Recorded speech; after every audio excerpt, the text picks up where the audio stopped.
Ya no estás, nasa mi corazón. Today, the world of music and entertainment bids farewell to a true legend. Pilita Corrales, the beloved Filipino singer, songwriter, and actress known as Asia's Queen of Songs, has passed away at the age of 85 due to unspecified causes. Born on August 1939, she became a household name across Asia and beyond. Her career, which began in the 1950s, blossomed into one of the most iconic in Philippine music history. Pag-ibig ko, Kapantay. In 1957, Corrales began her recording career after arriving in Australia for a brief period. She became a star of the Victoria television circuit, and her first hit, Come Closer to Me, became part of a collection on which she is billed as one of the grand dames of Victorian radio and television. Throughout a career spanning over 6 decades, Corrales recorded 135 albums across multiple languages, English, Filipino, Spanish, and Cebuano, and delivered timeless classics such as Kapantay, Langit, and A Million Thanks to You. Her unique artistry not only enriched Filipino culture but also introduced the world to the magic of Philippine music. Pilita wasn't just a singer, she was a performer, often remembered for her graceful presence and signature backbend on stage. She also made her mark in film and television, endearing herself to generations of fans. Pilita Corrales leaves behind a legacy rich in music, culture, and love. Her voice brought comfort and joy to millions, and her contributions will never be forgotten. Rest in peace. Well, I would say in my pursuit of peace of mind, I finally find it with the family I have. Today, the world of reggae music mourns the loss of a true pioneer. Max Romeo, the legendary Jamaican singer and songwriter known for his powerful roots reggae anthems and social commentary, has passed away at the age of 80 due to heart complications in a hospital. Born on November 1944 in Jamaica, he rose to prominence in the late 1960s with his controversial hit Wet Dream, a track that stirred headlines and landed on international charts despite being banned by the BBC. Yeah, I'm good. I'm in good health. I'm all fired up and ready to go. But it was his 1976 album War Ina Babylon, produced by Lee Scratch Perry, that cemented Romeo's place in reggae history. Songs like Chase the Devil would go on to influence generations of artists, even being sampled by the likes of The Prodigy and Kanye West. A voice of protest and faith, Max Romeo's music tackled issues of injustice, spirituality, and survival, speaking directly to the soul of Jamaica and the world. Max Romeo wasn't just a singer, he was a storyteller of struggle and resilience. His words were a soundtrack to the resistance, and his voice will echo for generations to come. In 1980, he appeared as a backing vocalist on Dance on the Rolling Stones' album Emotional Rescue. Romeo visited the UK again in 1992, recording albums Fari, Captain of My Ship, 1992. Rest in peace, Max Romeo. You never stop learning how to make a film. I've directed since 1955 and I'm still learning. Today, the world of cinema says goodbye to a visionary storyteller. Ted Kotcheff, the acclaimed Canadian director and producer known for his powerful and diverse filmography, has passed away at the age of 94 due to heart failure in Mexico. Born on 1931 in Canada, Ted Kotcheff's career spanned continents and genres. From intense dramas to cult classics, his ability to bring compelling stories to life earned him admiration from audiences and peers alike. And so he was thrilled to, but in the event, he made his mark with the 1971 Australian classic Wake in Fright, a harrowing psychological tale that is now regarded as a landmark in Australian cinema.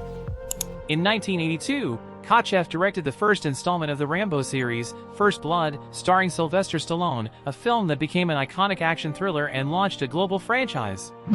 His filmography also includes hits like North Dallas 40, Uncommon Valor, and the dark comedy Weekend at Bernie's, showcasing his versatility and creative vision. He directed the original 1964 West End production of the musical Maggie May at the Adelphi Theatre. Ted Kotcheff was a master of his craft, a filmmaker who brought characters to life with intensity, emotion, and a deep understanding of the human condition.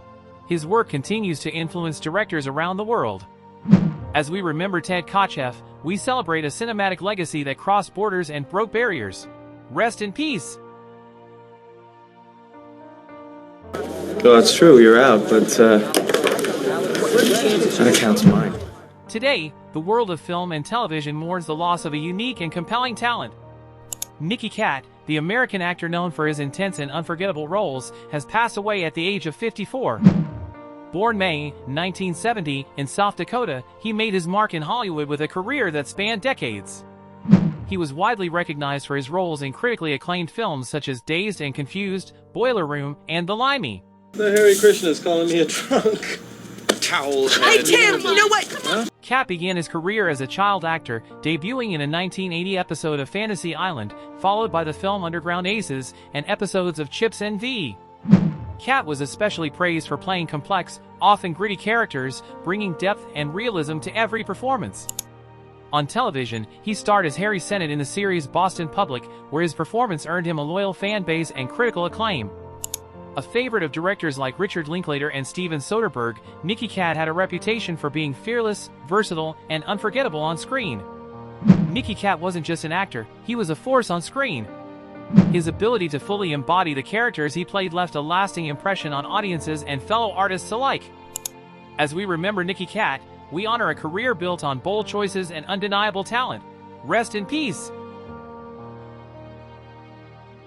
I'm honored to be here, and I want to thank LA. Today, the world of television and live entertainment says goodbye to one of its greatest architects. Don Mischer, the award-winning American producer and director who defined live TV for generations, has passed away at the age of 85, died peacefully in his sleep in Los Angeles. With a career spanning over 5 decades, Don Mischer was the creative mind behind some of the most iconic live broadcasts in history, from the Academy Awards and Super Bowl halftime shows to the Olympic Games opening ceremonies and presidential inaugurations. Well, first of all, you when you're starting your career, you go through this process of... His name became synonymous with excellence in live production, earning him 15 Emmy Awards, a Peabody, and the DGA Lifetime Achievement Award. Mischer had a gift for turning major televised events into emotional, unifying moments shared by millions around the globe. Today, colleagues, artists, and fans alike remember a man whose vision, precision, and passion brought unforgettable moments to our screens. Don Mischer didn't just direct live television, he shaped the way we experienced it. Mischer's last project was the ceremony for the 2025 Breakthrough Prize, which was recorded on April 5, 2025. He had announced his intention to retire beforehand and ultimately died 6 days later. Hi, this is Drew Zingg. What I'm going to try to do today is... Today, the world of music says goodbye to a soulful and masterful guitarist. Drew Zingg, the acclaimed American musician known for his work with Steely Dan, Boz Scaggs, and Michael McDonald, has passed away at the age of 68. Born in 1957, Drew Zingg's guitar was his voice, expressive, smooth, and deeply felt. Over the years, he brought his signature sound to some of the most legendary acts in modern music. At the time I was 9 years old. As Steely Dan's lead guitarist and musical director during their early 90s reunion, he delivered unforgettable solos that helped define the band's live sound. Zingg's talent extended far beyond one stage. From playing with Boz Scaggs to touring with Michael McDonald and working alongside artists like Marcus Miller, Gladys Knight, and David Sanborn, he remained a quiet giant in the world of session and touring musicians. Rest in peace. This ain't about money. I could give a fuck about money. You see this fucking place? Today, the world of film and television mourns the loss of a true acting legend. Danny Aiello, the iconic American actor known for his memorable roles in films such as Do the Right Thing, The Godfather Part 2, and Moonstruck, has passed away at the age of 86. Born on June 20, 1933, in New York City, Danny Aiello's career spanned over 5 decades. From playing tough guys to deeply human characters, Aiello's performances were as diverse as they were powerful. There's the Bible story. God took a rib from Adam. He made his mark as Sal in Spike Lee's Do the Right Thing, a role that earned him an Academy Award nomination for Best Supporting Actor. Aiello's work on screen resonated with audiences and critics alike, with standout roles in films such as The Godfather Part 2, Moonstruck, Fort Apache, The Bronx, and The Purple Rose of Cairo. His ability to portray complexity, vulnerability, and strength made him a beloved figure in Hollywood. Throughout his career, Aiello also earned accolades for his work in television, music, and theater, including a Golden Globe Award for his role in The Secret Garden. He was a true artist with an unwavering commitment to his craft. As we say goodbye to Danny Aiello, we remember not only the man but the powerful presence he brought to every role. His warmth, strength, and passion will be deeply missed.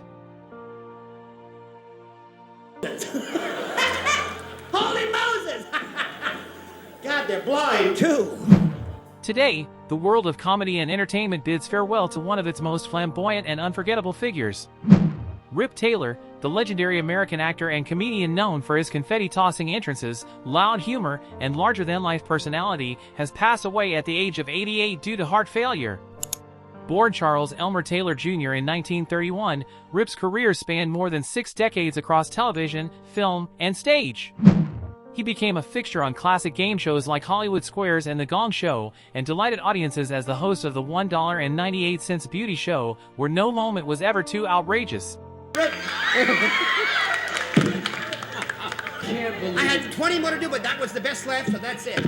With his signature handlebar mustache, wild wigs, and over-the-top voice, Rip Taylor brought a unique and joyful energy to everything he touched. From memorable roles in Wayne's World 2 and Indecent Proposal, to appearances in Jackass, the movie, he was never afraid to poke fun at himself or anyone else. Beyond his comedic genius, Rip also made his mark on Broadway, replacing Mickey Rooney in Sugar Babies, and headlining his own one-man show It Ain't All Confetti, which reflected both his humor and heart. In addition to The Ed Sullivan Show, Taylor appeared on The Jackie Gleason Show and several guest appearances during the 1963 to 1964 season as the Crying Comedian.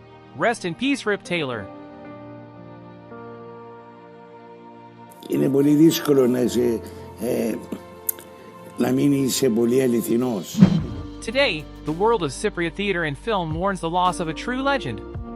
Spyros Stavrinidis, the beloved Cypriot actor known for his powerful stage presence and timeless performances, has passed away at the age of 79.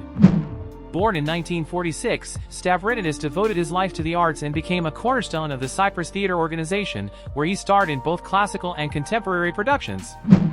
From the ancient tragedies of Euripides to the sharp social commentary of Brecht, his performances were always met with admiration and acclaim.